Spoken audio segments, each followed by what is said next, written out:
a água que chega na sua casa pode estar contaminada com substâncias químicas ou até radioativas. Uma matéria publicada pela ONG Repórter Brasil revelou que em 763 municípios brasileiros foram encontradas substâncias tóxicas na análise das águas. Para falar sobre esse assunto, eu recebo agora o professor e pesquisador da Fiocruz, Léo Heller. Professor, muito obrigado pela sua presença. Seja bem-vindo ao programa Cidadania. Eu que agradeço o convite, é uma satisfação conversar com você, Marcelo.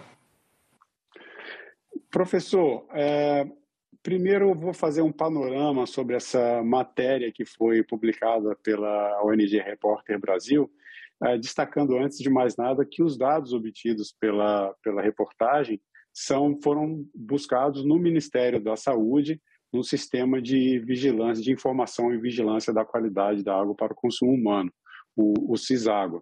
Então, num país como o nosso, de 5.568 municípios, 763 cidades apresentaram contaminação química ou radioativa na água tratada, quer dizer, água que chega na torneira, na casa das pessoas. E talvez um pouco mais grave, né? Desse total de informações obtidas pela reportagem, é preciso destacar que 48% dos municípios brasileiros sequer enviam as informações sobre a qualidade da água para o Ministério da Saúde. Eu queria primeiro que o senhor comentasse esse panorama geral dessa reportagem, que parece até assim, um pouco assustadora para a gente quando se depara com essas informações. Eu acho que você introduziu bem a importância da reportagem. A reportagem ela acaba revelando várias coisas, né? Em primeiro lugar, é importante dar os parabéns aos jornalistas, cumprimentá-los, né? Foi um trabalho de fôlego, os jornalistas tiveram que aprender muito, né, sobre um assunto que é bastante técnico. E a reportagem ela revela algumas coisas. Uma é uma alta proporção de municípios que não informam, né? Essa é uma obrigação dos municípios informarem ao CISÁGUA rotineiramente a situação da qualidade da água que distribuem. Dois, dentre os que informam, uma proporção relativamente alta, né, importante, 700 e poucos em 2000 e poucos, que mostra violações nos valores permitidos de algumas substâncias, né? A outra coisa que a reportagem acaba implicitamente nos mostrando é que foi necessário uma ONG de jornalistas fazerem um trabalho que deveria ser um trabalho do governo brasileiro, do Ministério da Saúde, das autoridades sanitárias estaduais e municipais e também dos prestadores de serviços. Essa informação deveria ser uma informação rotineiramente apresentada aos usuários, né, dos sistemas de abastecimento de água. É uma questão de transparência, uma transparência necessária constitucionalmente, não é? Sabemos que não é uma informação simples de ser transmitida, mas é possível que ela seja transmitida de forma adequada, por um lado, deixando o usuário ciente do tipo de água que ele consome, mas, por outro lado, também sem apresentar uma informação que possa gerar uma reação indesejável, um pânico, um afastamento das pessoas à água que recebe, né? Essas substâncias encontradas na água, a gente que não conhece, né, quando a gente não tem acesso a essas informações, a primeira preocupação que nós temos com a água que chega nas nossas casas é se a gente pode beber essa água, se ela é própria para a gente fazer, para se fazer a comida, né? E aí já é uma preocupação mais com contaminantes biológicos, se não tem bactérias, se não tem coliformes fecais, com essa pureza que normalmente as pessoas se preocupam mais. Mas a matéria traz um outro aspecto que é essa contaminação química. E dessa contaminação química a gente tem alguns elementos que se destacam. Um deles é o trialometano, que que na maior parte, segundo a matéria, é um subproduto do tratamento da água. Quer dizer, está havendo algum problema no tratamento? Por que esses produtos estão surgindo a partir de um tratamento que, na verdade, deveria estar entregando a água com a melhor qualidade possível para o consumo humano? Bom, primeiro, essa área de qualidade da água e seu efeito sobre a saúde costuma fazer uma divisão entre as substâncias e seus efeitos em aquelas substâncias que provocam efeitos agudos e aquelas que provocam efeitos crônicos, né? Os efeitos agudos, ou seja, você toma água e imediatamente tem um problema de saúde, né? Eles são provocados principalmente por micro-organismos, as chamadas contaminações microbiológicas. Então, são bactérias, vírus, protozoários presentes na água que, em excesso, pode gerar uma diarreia, um problema gastrointestinal, né? Ou outro efeito agudo, né? A reportagem não tratou desse tipo de contaminante, ok? Ela fez uma opção de avaliar os contaminantes químicos.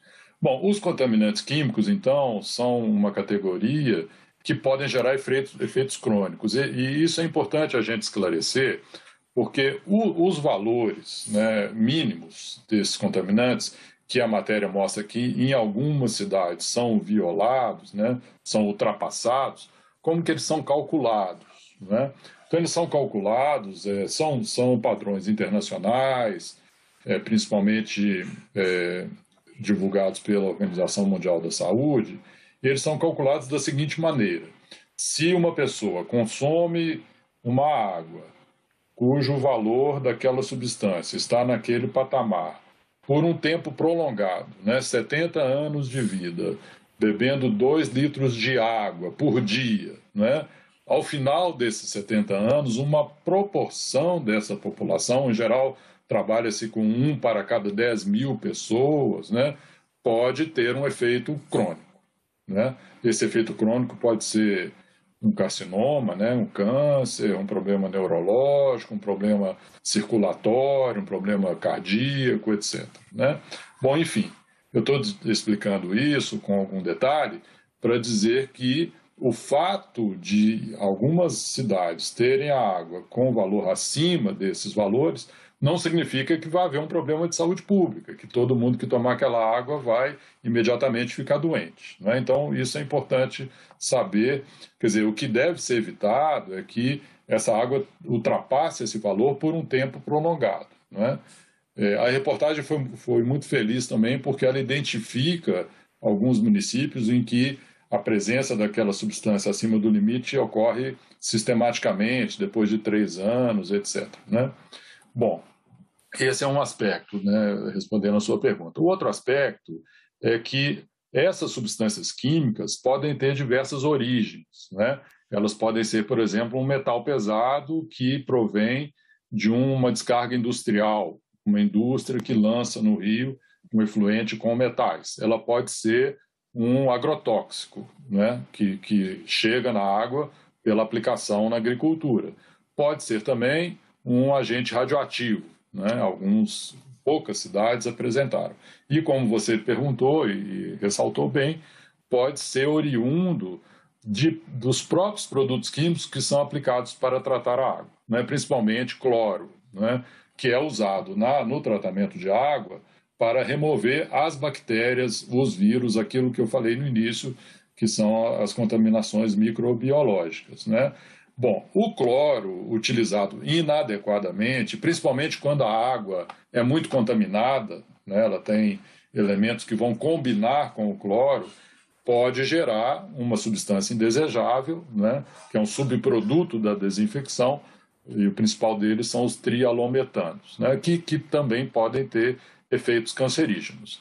Então, nessas cidades onde se identificou um valor elevado de trialometano, são cidades onde a desinfecção, a aplicação do cloro não está adequada. Ela deveria ser mais cuidadosa, né? E esses elementos, eles podem ser eliminados, por exemplo, por uso de filtro de barro, ou então aqueles filtros de parede, alguns têm o carvão ativado, ou até fervendo a água, que é uma coisa que muita gente faz. A pessoa às vezes não tem um filtro em casa, pega a água direto da torneira, ferve antes de consumir. Isso, para esses agentes microbiológicos, funciona bem.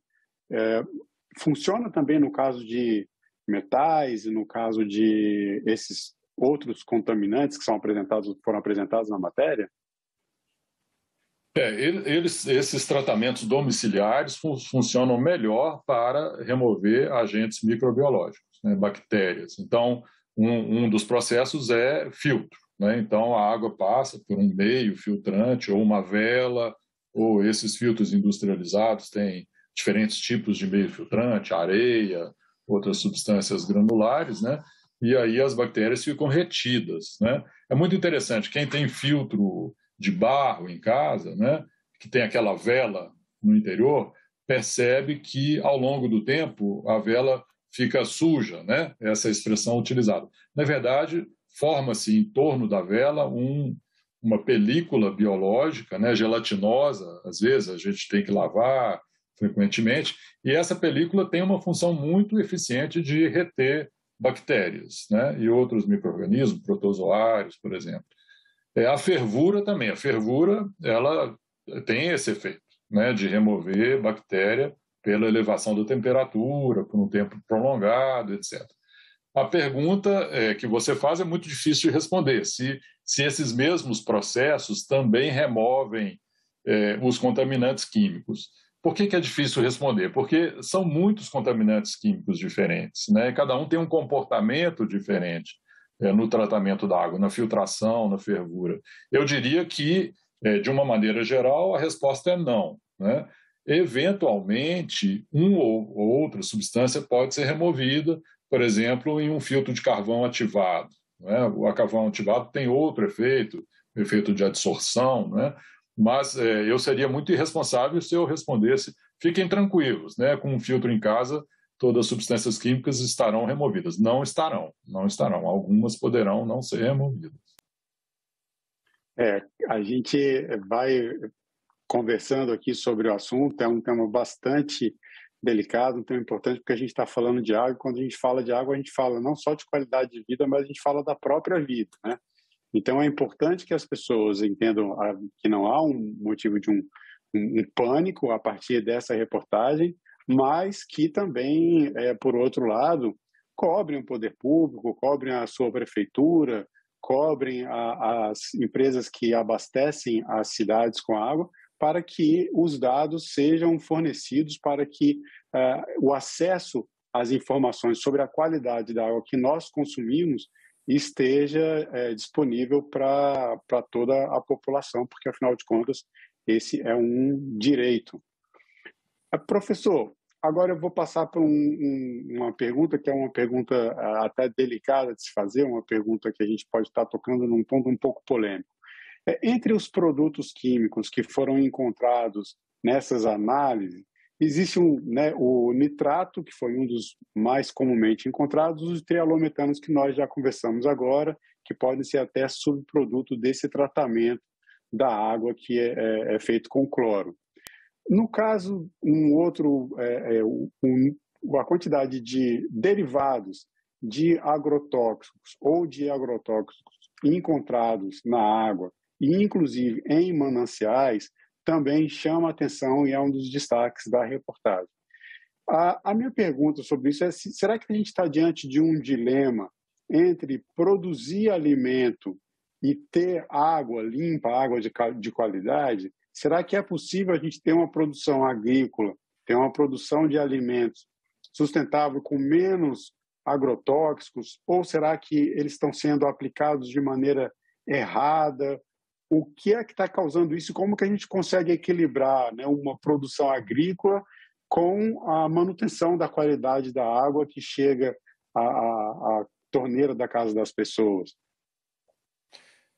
Esse é um ponto muito importante, né? Existe hoje uma grande preocupação por parte de muitos estudiosos no tema dos agrotóxicos em relação ao uso dessas substâncias no Brasil, né? O Brasil tem sido cada vez mais permissivo em relação ao uso dos agrotóxicos, né? Tem sido liberadas liberado o uso de muitas substâncias que são proibidas em outros países, né? A fiscalização não é adequada, existe uma tolerância crescente e muito preocupante em relação ao uso dos agrotóxicos, né? Eu penso, não tem muita pesquisa sobre isso, mas eu penso que a presença na água é uma das faces mais preocupantes, né, desse uso dos agrotóxicos. E é bom lembrar que, né, é uma hipótese que eu tenho, é que talvez o problema seja ainda mais grave do que a reportagem aponta, né? Porque os agrotóxicos não estão presentes o tempo todo, eles não são aplicados todos os dias, né, na agricultura. Então, muitas vezes, coleta-se uma amostra da água em um período em que não há aplicação de agrotóxicos, né? Se nós quisermos ir atrás da presença dos agrotóxicos nas águas, a gente teria que combinar a amostragem da água com a aplicação no setor agrícola, né? Então, em momentos em que chove menos, em que há mais risco de pragas, etc., né? Então, eu suspeito que o problema seja ainda maior, né? Bem, não creio que haja um dilema, não é? Se nós pensarmos na produção agrícola no Brasil, nós temos diferentes tipos de culturas agrícolas. Tem um tipo que é do agronegócio, né? Que são culturas em larga escala, em geral monocultura, né? Então utiliza-se uma extensão enorme dos terrenos para produzir, por exemplo, soja, milho, e muitas vezes nem para nosso consumo, né? Muitas vezes orientados para a exportação. E existe a agricultura familiar, que responde talvez por mais da metade da produção dos alimentos no Brasil. A agricultura familiar, em geral, né, muito cuidadosa com o uso desses produtos, né? Quando usa racionalmente, sem desperdícios, né? Mas, em geral, uma parte da agricultura familiar, inclusive, é a agroecológica, né? Essa nem usa os produtos. Uhum. Então, é possível produzir alimentos minimizando ou até eliminando o uso dos agrotóxicos, né? Basta que haja racionalidade, que haja responsabilidade nessa aplicação, né? Então, como eu disse, é muito preocupante essa situação, não é? Não acho que haja uma contradição entre produzir alimento e preservar a qualidade da água, mas há que ter mais cuidado, mais responsabilidade. É um tema que me preocupa muito. Eu acho que talvez seja, dentre os contaminantes químicos da água, aquele que mais preocupação levante. E no que diz respeito ao tratamento da água, eu vou fazer aqui um paralelo com uma crítica que se faz ao sistema de saúde, isso tanto o sistema de saúde privado quanto o sistema público, de que o nosso sistema de saúde seria muito focado no tratamento da doença e não na prevenção, que seria mais benéfica para a saúde e para a população, inclusive até em termos econômicos. No caso da nossa água, essa contaminação, por exemplo, dos subprodutos do tratamento, um tratamento que é necessário, feito com cloro e que acaba gerando, pela reação química com micro-organismos, produtos derivados que geram um tipo de contaminação química, que também, claro, não é desejável. O poder público está falhando em proteger os mananciais e as fontes? Será que a gente está no caminho errado, no caminho até mais caro do que seria se houvesse uma proteção maior das fontes de abastecimento de água?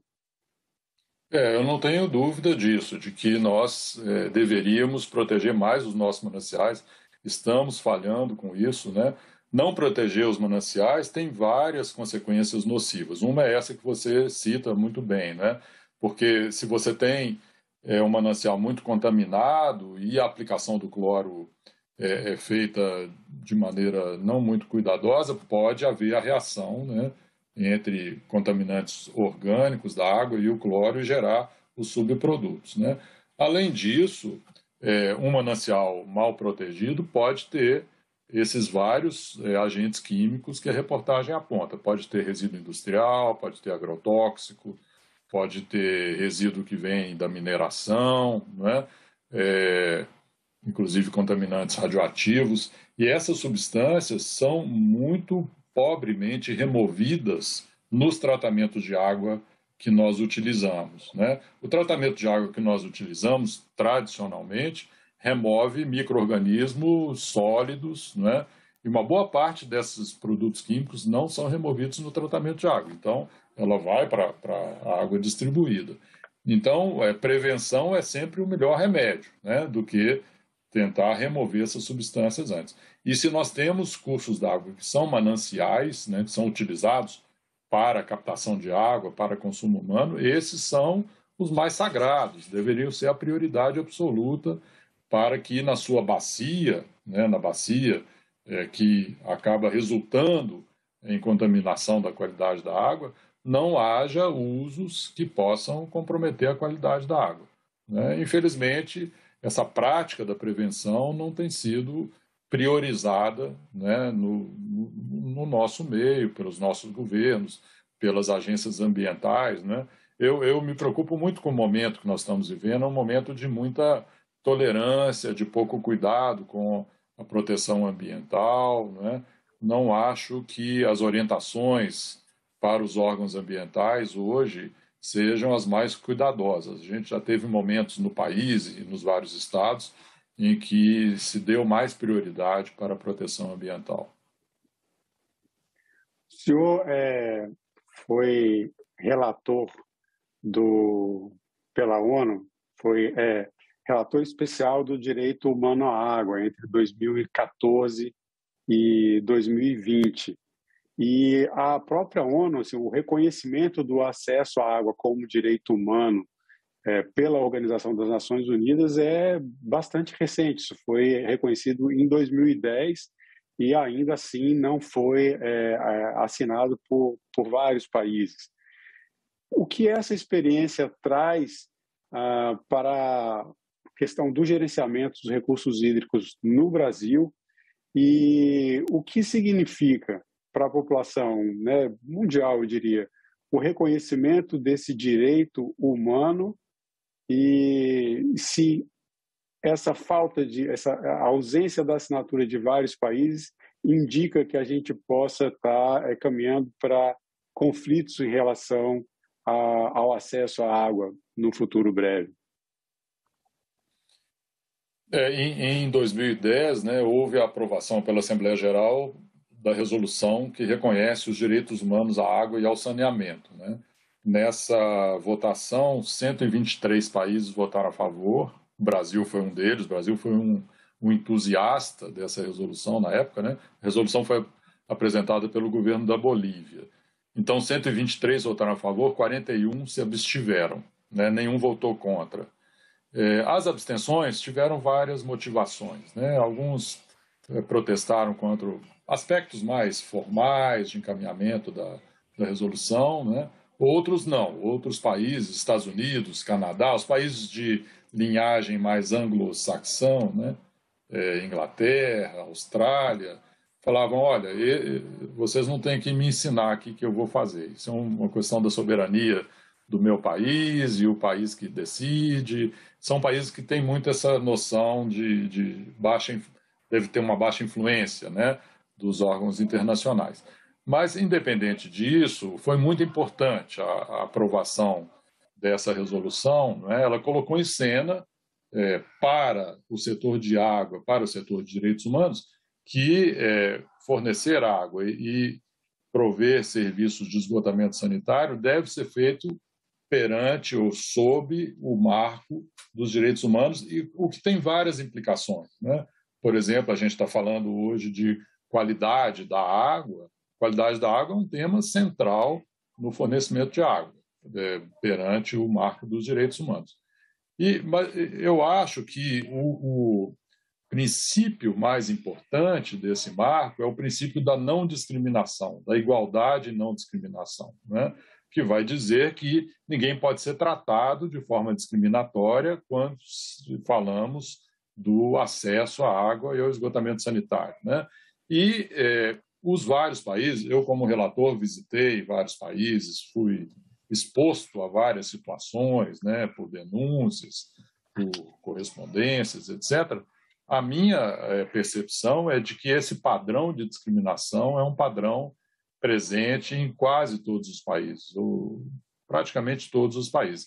Então, se você compara nos países, por exemplo, o acesso à água ou esgotamento sanitário da população urbana com a população rural, você vai perceber que a população rural é sempre deixada de lado.